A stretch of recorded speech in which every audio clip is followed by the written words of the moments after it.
Welcome to TG24 TV. నేను మీ సుమలత. ప్రపంచ నీటి దినోత్సవం సందర్భంగా బాల వికాస సాంఘిక సేవా సంస్థ ఆధ్వర్యంలో పొనుగోడు గ్రామంలో పాఠశాల విద్యార్థులు గ్రామ ప్రజల సమక్షంలో ప్రపంచ నీటి దినోత్సవ కార్యక్రమంను నిర్వహించారు. గ్రామ ప్రజలకు విద్యార్థుల చేత ర్యాలీ నిర్వహించి నీటి పొదుపుపై అవగాహన కలిగించారు. ఈ కార్యక్రమంలో బాల వికాస ప్రతినిధి అలకుంట సంపత్ మాట్లాడుతూ బాల వికాస సంస్థకు మాతృ సంస్థ అయిన సోఫా సంస్థ తరపున కెనడా దేశంలోని వివిధ పాఠశాలల విద్యార్థులు ప్రతి సంవత్సరం ప్రపంచ నీటి దినోత్సవం రోజున భారతదేశంలోని నీటి సమస్య పరిష్కారానికి సంఘీభావంగా ర్యాలీల ద్వారా ప్రజలకు అవగాహన కల్పిస్తున్నామన్నారు. దీనికి మానవ వంతు బాధ్యతగా నీటి సంరక్షణ ధ్యేయంగా ర్యాలీని నిర్వహించుకుంటున్నామని అన్నారు.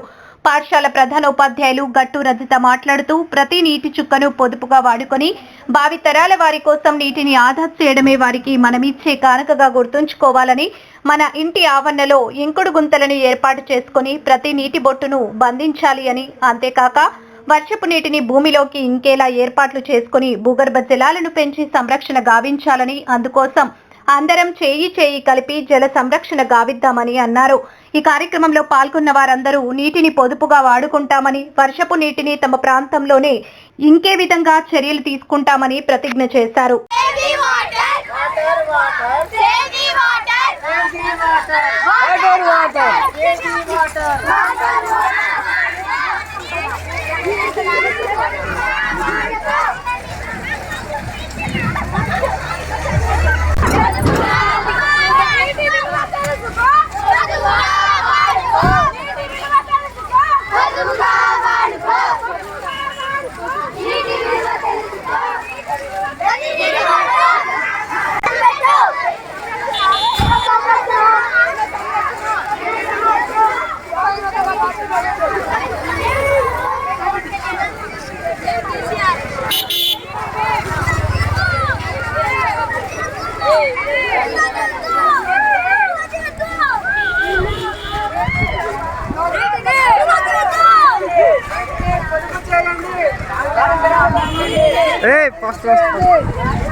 కొంచెం